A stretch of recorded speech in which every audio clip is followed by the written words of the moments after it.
Hello friends, I hope आप सब स्वस्थ होंगे और खुश होंगे। मेरा नाम है मयूर। सबसे पहले तो मैं आप सबका धन्यवाद करना चाहूँगा क्योंकि जो वीडियो मैंने 2 दिनों से पहले अपलोड किया था उस पे मुझे बहुत ही अच्छा रिस्पांस मिला है। काफ़ी लोग जो मुझे जानते थे उन्होंने मुझे फ़ोन करके भी बताया कि वीडियो अच्छा रहा। दोस्तों, वो मेरा पहला वीडियो था जो मैंने इस तरह से शूट किया था और जो रिस्पांस, जो अटेंशन जो आप लोगों की ओर से मिला है, जो अप्रिसिएशन मिला है, वो मेरे एक्सपेक्टेशन से काफ़ी ज़्यादा है। बहुत बहुत धन्यवाद दोस्तों इसके लिए। अब कुछ लोगों ने मुझे रिक्वेस्ट किया था कि मेरा ये जो कोविड-19 का एक्सपीरियंस है उसे भी मैं एक वीडियो के माध्यम से आप लोगों के समक्ष रखूं। तो सोचा कि एक ऐसा वीडियो शूट करते हैं। तो दोस्तों, 23 जुलाई जब ऑफिस में मैं काम कर रहा था तब मुझे कुछ फीवर और बॉडी पेन फील हुआ, जिसकी वजह से हम जल्दी घर आ गए और पैरासीटामोल लिया। पैरासीटामोल लेने के बाद कुछ घंटों के लिए फीवर नॉर्मल हो गया, लेकिन मॉर्निंग में जब उठ कर के हमने मेज़र किया तो टेम्परेचर 102 था।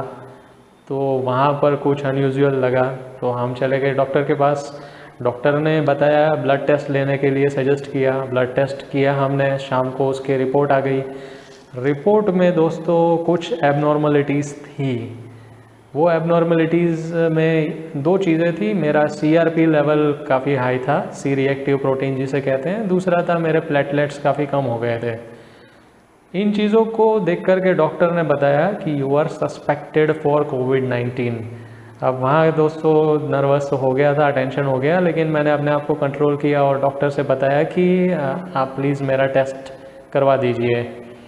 तो कुछ फॉर्मेलिटीज़ की हमने, कुछ और डॉक्टर्स का भी सपोर्ट लिया और एक लैब से हमने रिक्वेस्ट करके उन्हें घर ही बुला लिया। उन्होंने मेरा जो नेज़ल स्वैब है RT-PCR टेस्ट के लिए उन्होंने घर से ही कलेक्ट कर लिया। लेकिन इस दौरान दोस्तों जो डॉक्टर ने मुझे मेडिसिन्स दिए थे, वो मेडिसिन्स लेने के बाद मुझे ऐसा लगा कि मैं कम्प्लीटली ठीक हो गया हूँ। तो मेरे फैमिली मेम्बर्स, मेरे और दोस्त और इवन मुझे खुद को भी ये लग रहा था कि ये कोविड नहीं होगा, कोविड होने के चांसेस बहुत कम है। बट 2 दिनों के बाद जब मंडे को मेरी रिपोर्ट आई, RT-PCR रिपोर्ट, तो अनफॉर्चुनेटली वो पॉजिटिव निकली। दोस्तों, अभी कोविड-19 क्योंकि बहुत ही फैल गया है और इससे कुछ लोगों की मौत भी हो रही है अनफॉर्चुनेटली, तो पॉजिटिव रिपोर्ट आने से ही हम घबरा जाते हैं। लेकिन उस वक्त मैंने थोड़ा सा कंट्रोल किया अपने आप को और मैंने जितने भी मेरे कॉन्टैक्ट्स थे सबसे पहले मैंने ये किया कि अपने 7 से 10 दिनों में जो भी लोग कनेक्शन में आए थे उन लोगों को मैंने फ़ोन करके बता दिया कि आप अपना ख्याल रखना, मेरा कोविड पॉजिटिव आया है। तो आपको अगर कोई भी सिम्टम्स लगते हैं या कुछ हेल्थ इश्यूज़ आते हैं तो आप जल्द से जल्द अपने डॉक्टर का कॉन्टैक्ट कीजिए। दोस्तों, ये मैंने अपनी सोशल रिस्पॉन्सिबिलिटी समझ के किया। अब second half of the day में सवाल ये था कि क्योंकि मैं अपने घर वालों के साथ रहना चाहता हूँ। नो डाउट मैंने अपने आप को एक सेपरेट बेडरूम में आइसोलेट तो कर दिया था, लेकिन मैं घर से अलग हो कर के किसी हॉस्पिटल में एडमिट होकर ट्रीटमेंट लेना नहीं चाहूँगा दोस्तों। ये मैंने डिसाइड किया था पहले से ही। तो सिचुएशन में ये तो हमने डिसाइड कर लिया क्योंकि सिम्टम्स माइल्ड हैं तो मैं घर पर ही रहकर ट्रीटमेंट करूंगा। मगर कन्फ्यूजन ये आ गया दोस्तों कि घर से ट्रीटमेंट हम करें कैसे। हम खुद तो डॉक्टर है नहीं, ना ही हमारे फैमिली में कोई डॉक्टर है, तो बहुत बड़ी समस्या आ गई मेरे लिए। मैं एडमिट होना तो बिल्कुल नहीं चाहता था दोस्तों। अब एक चीज़ कहते हैं ना दोस्तों कि हमारे पास हमारे पैसे हैं वो हमारी सच्ची दौलत नहीं है। जो हमारे रिश्ते हैं, our relations, that is our main wealth, that is our primary wealth. तो ऐसा ही एक रिश्ता मेरा देव भाई से था। देव भाई जो कि बच्चों के लिए, उनके वेलफेयर के लिए एक NGO चलाते हैं और वो ब्लड डोनेशन के काम में भी काफ़ी आगे हैं। तो मैंने सोचा कि देव भाई को फ़ोन किया जाए। देव भाई काफ़ी डॉक्टर्स के कनेक्शन में होंगे तो देव भाई को मैंने इस सिचुएशन में फ़ोन किया, मैंने उनसे रिक्वेस्ट किया, मैंने बताया कि कोविड मेरा पॉजिटिव आया है और मुझे कोई ऑन कॉल या ऑनलाइन असिस्ट कर सके ऐसे डॉक्टर का आप कनेक्शन करवा दीजिए। दोस्तों केवल एक फ़ोन पे उन्होंने मेरे लिए एक बहुत ही एक्सपीरियंस्ड डॉक्टर का अरेंजमेंट कर दिया। मैंने उनसे रिक्वेस्ट किया था कि मेरे एक्सपीरियंस के वीडियो में मैं आपका नाम मेंशन करूंगा। उन्होंने मुझे परमिशन दी इस बात की। उनका नाम डॉक्टर पायल है दोस्तों। डॉक्टर पायल एक एमडी मेडिसिन डॉक्टर है जो कि एवरी सिंगल डे 3 हॉस्पिटल्स में विज़िट करती है। 3 हॉस्पिटल्स में अपनी सर्विसेज देने के बावजूद भी उन्होंने मेरे लिए वक्त निकाला। उन्होंने मुझे ऑन कॉल और ऑनलाइन असिस्ट किया दोस्तों। Each and everything that was required for my medical treatment, each and everything was taken care by her. Medicine से लेकर के होम रेमेडीज तक सब कुछ उन्होंने समझाया। और काफ़ी स्टेजेस ऐसे भी आए थे दोस्तों कि जिसमें मेरा साइकोलॉजिकल स्टेटस थोड़ा सा डिस्टर्ब हुआ था, मैं घबरा गया था। ऐसे सिचुएशन में भी डॉक्टर पायल ने मुझे मोटिवेट किया है और मेरी काफ़ी हेल्प की है, जिनकी वजह से मैं उन सिचुएशंस में अपने आप को मेंटली भी स्टेबल रख पाया। दोस्तों वो 3-4 इंस्टेंसेस जो हुए उसके बारे में मैं आपको बताता हूँ जहाँ मैं घबरा गया था। सबसे पहले तो ये ट्रीटमेंट शुरू करने के 4 से 5 दिन में मुझे लगा कि मैं ठीक हो गया हूँ, काफ़ी रिकवरी आ गई है। उसके बाद तो मैंने इस बेडरूम से अटैच्ड जो बालकनी थी उसमें भी जाना शुरू कर दिया। दूर से मास्क पहन के मैं अपने फैमिली मेम्बर्स से भी बात करने लगा था। कुछ फिज़िकल फिटनेस आ गई थी तब तक। तो जैसे 1 वीक कंप्लीट हुआ फ्रेंड्स, मैंने सोचा कि एक एक्सरे ले लेते हैं। यहाँ पर फैसिलिटीज़ अवेलेबल हैं, पोर्टेबल एक्सरे मशीन लेकर के वो आते हैं और हमारे घर से ही हमारा एक्सरे ले जाते हैं। एक्सरे करवा लिया, शाम को उसकी रिपोर्ट आई। दोस्तों रिपोर्ट में ये आया कि the patient's lungs have some opacity which is suspicious for कोविड-19। दोस्तों ये पढ़ के मैं काफ़ी घबरा गया। इससे ये जाहिर हो गया, इससे ये प्रूव हो गया कि इसका जो इन्फेक्शन है वो मेरे लंग्स में पहुंच गया है। दोस्तों ये इन्फेक्शन ऐसा है कि आपके अपर रेस्पिरेटरी ट्रैक्ट जो कि आपका नोज़ है, आपका थ्रोट है, यहाँ तक आप अगर लिमिट कर लेते हैं तो आपको ज़्यादा दिक्कत नहीं आती है। लेकिन आपके लंग्स में जाता है तो उसके लिए कुछ और अटेंशन आपको देना पड़ता है, कुछ मेडिकेशंस ऐड करने पड़ते हैं। तो मेरा ये अनफॉर्चुनेटली इन्फेक्शन जो है वो लंग्स तक पहुंच गया, जिसका पता मुझे एक्सरे से चला। वहाँ और टेंशन आया। मैंने डॉक्टर से बात की इस बारे में। डॉक्टर ने समझाया कि आप टेंशन मत लें, आप कुछ और मेडिसिन हम ऐड कर देते हैं इसमें, जिससे कि आपकी हेल्थ जल्दी ही ठीक हो जाएगी। तो समय चलता गया दोस्तों, कुछ दिन और निकल गए और जैसे कि गवर्नमेंट के रिकॉर्ड में मेरा होम क्वारंटाइन पहले से ये अपडेट किया हुआ था, तो 14 डेज़ तक मैं बाहर नहीं निकल सकता था। दोस्तों 14 दिन ख़त्म हुए। इस दौरान बीच में एक और चीज़ हुई थी। कुछ 9 या 10 दिन जब हुए थे तो मैंने अपना एक ब्लड रिपोर्ट कराया था फ्रेंड्स। देखिए ये स्टेप बाय स्टेप रिपोर्ट्स आपके कोविड इन्फेक्शन के पीरियड में कराना ज़रूरी है। फ्रेंड्स उस ब्लड रिपोर्ट में क्या हुआ, एक पैरामीटर होता है जिसे हम डी डाइमर के नाम से जानते हैं। तो फ्रेंड्स डी डाइमर का लेवल मेरा हाई आया और अनफॉर्चुनेटली उस दिन मुझे सांस लेने में भी दिक्कत हो रही थी। मैंने अपने कुछ कनेक्शन से बात की इस बारे में। उन्होंने मुझे बताया कि क्या आपको कोई दिक्कत हो रही है सांस लेने में, क्या आपको कुछ एबनॉर्मलिटी फील हो रही है। तो मैंने उनसे बताया और मैंने खुद भी फील किया कि मुझे थोड़ी सी ब्रीदिंग इशू हो रही है। दोस्तों उस दौरान मैं थोड़ा सा घबरा गया था कि ऐसा क्यों हो रहा है, ये ब्रीदिंग इशू नहीं होना चाहिए, मैं तो इतना माइल्ड सिम्टम्स वाला पेशेंट हूँ, अचानक से क्या हो गया। और एक और चीज़ डी डाइमर मेरा हाई आ गया। तो इस सिचुएशन में भी मैंने डॉक्टर से बात की। डॉक्टर पायल ने मुझे बताया कि ये बिल्कुल परफेक्ट नहीं है, लेकिन ये इतना एबनॉर्मल नहीं है कि आपको घबराने की ज़रूरत पड़े या हमें आपके ट्रीटमेंट में कुछ चेंजेस करने की ज़रूरत पड़े। कुछ दिनों में ये नॉर्मल हो जाएगा, थोड़ा सा फ्लक्चुएशन रहता है। उसके बाद मैं थोड़ा सा सेटिस्फाइड हुआ, थोड़ा सा नॉर्मल हुआ, मेरा टेंशन कम हो गया। फ्रेंड्स, मैं आपको थोड़ा सा इंटरप्ट करना चाहूँगा यहाँ। ये जो बीमारी है या कोई भी और बीमारी, उसमें सबसे ज़्यादा ज़रूरी ये होता है कि आप अपना जो साइकोलॉजिकल स्टेट है, आपका जो मेंटल बैलेंस है, उसे आप स्टेबल रखें। आप अगर घबरा जाते हैं, नर्वस हो जाते हैं, जिससे आपके हार्ट बीट्स बढ़ जाते हैं, आपका ब्लड प्रेशर भी बढ़ सकता है, ये चीज़ें अगर होती हैं ना दोस्तों, तो बिना वजह आपकी सेहत और ख़राब हो जाती है। ये मैंने पर्सनली फील किया है। इस चीज़ का ध्यान रखना बहुत ही ज़रूरी है।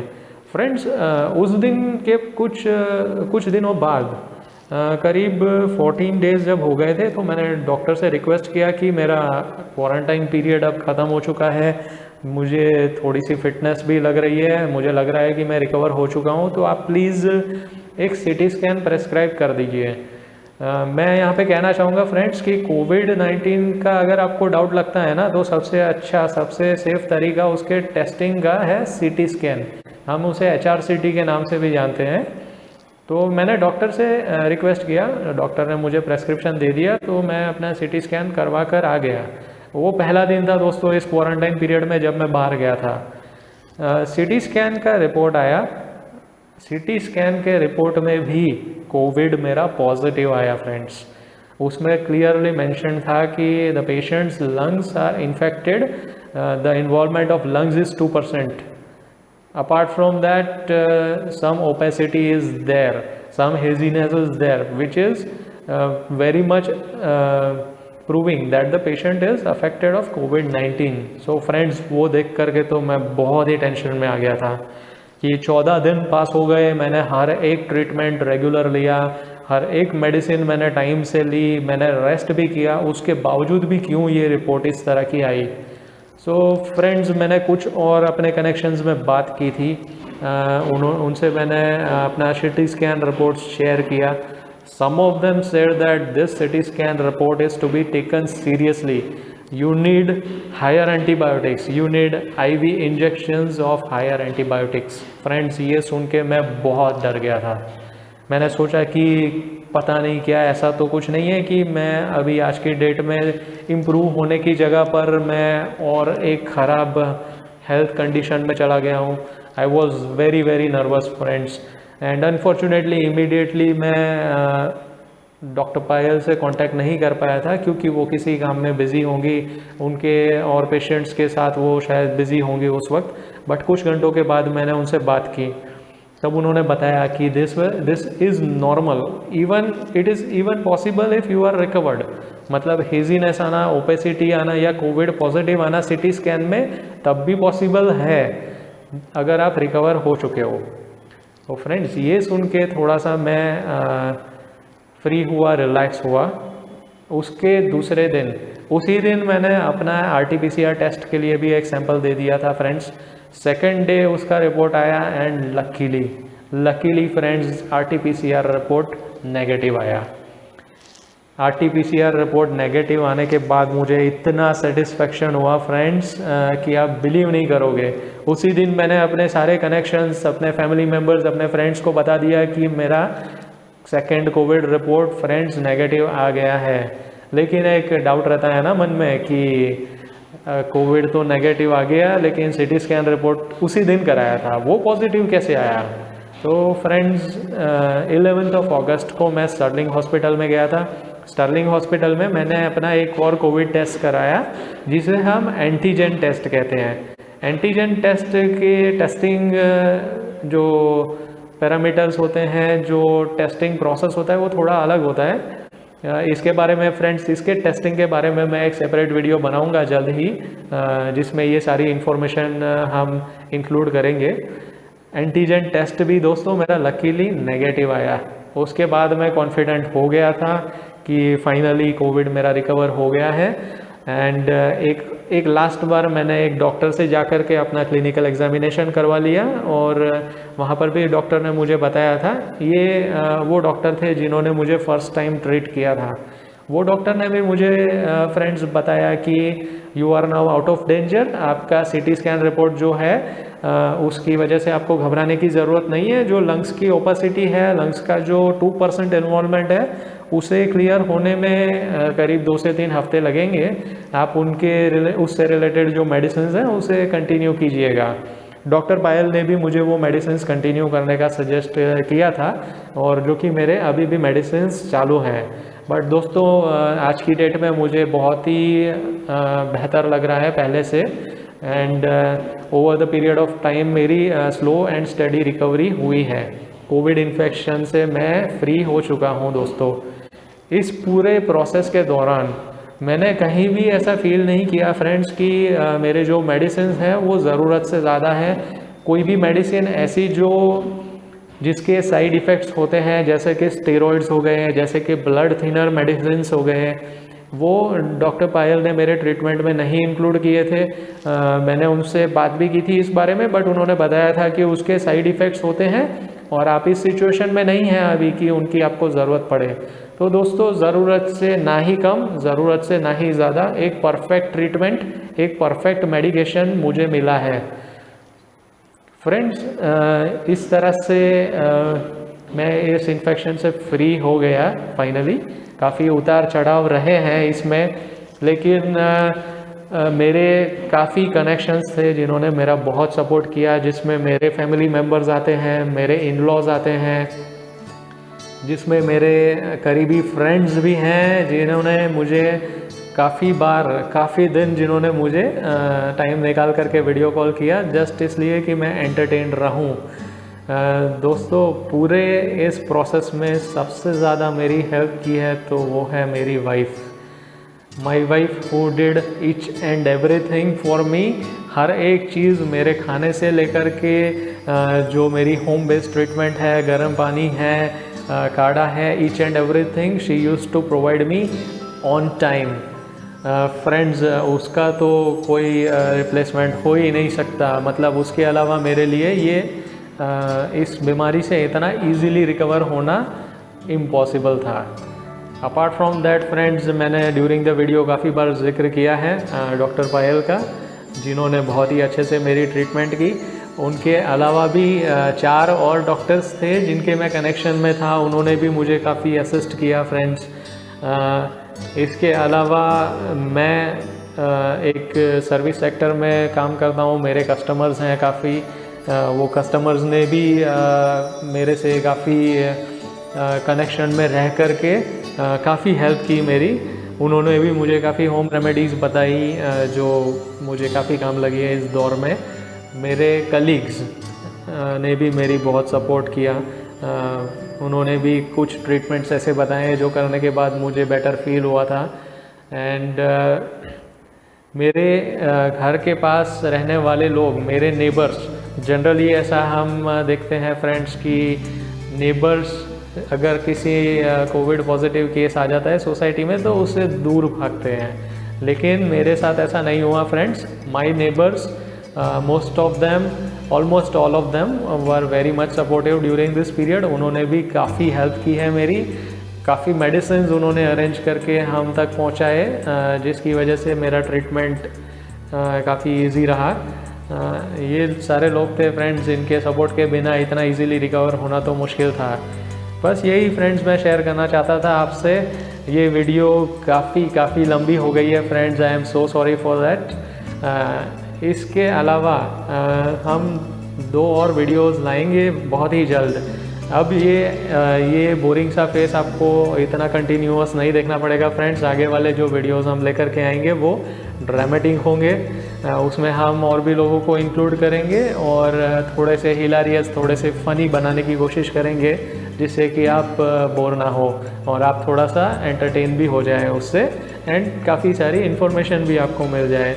फ्रेंड्स, आपको अगर ये वीडियो पसंद आया है तो आप प्लीज़ इसे लाइक करिएगा। अगर आपको नहीं पसंद आया है तो आप इसे डिसलाइक भी कर सकते हैं। इस चैनल को फ्रेंड्स प्लीज़ सब्सक्राइब करिए ताकि आने वाले वीडियोस आप तक पहुंचते रहें। आप बेल आइकन भी प्रेस करिए ताकि आप नोटिफाइड रहें फ्रेंड्स। इतना एंड तक मेरे साथ इस वीडियो में कनेक्टेड रहने के लिए आपका बहुत बहुत धन्यवाद। आप हम आशा रखते हैं कि आप स्वस्थ रहें, आप खुश रहें एंड आप अपनी लाइफ एंजॉय करें। Thank you very much.